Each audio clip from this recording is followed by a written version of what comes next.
बातमी आहे ती आरक्षणाच्या निमित्तानं सुरू असलेल्या वादाच्या संदर्भातली।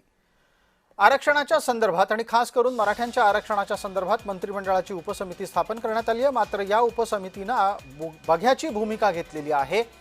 ओबीसी नेत्यांनी सरकारवर हल्लाबोल केलाय। ओबीसी नेते संतप्त आहेत। मंत्रिमंडळ उपसमितीचे प्रमुख या नात्यानं बावनकुळेंचा राजीनामा घ्यायला हवा अशी सुद्धा भूमिका घेण्यात आलेली आहे।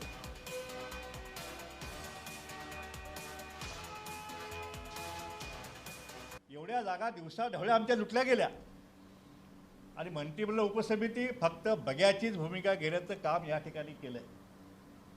आता काय निर्णय? काहीच निर्णय नाही। मध्ये बजेट झालं, काय मिळालं ओबीसीला?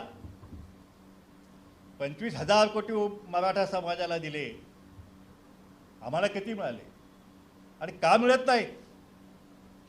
मग जर ओबीसींच्या हक्काचं संरक्षण जर ओबीसी मंत्रिमंडळ उपसमिती करणार नसेल तर त्याची आवश्यकता आम्हाला काय आहे?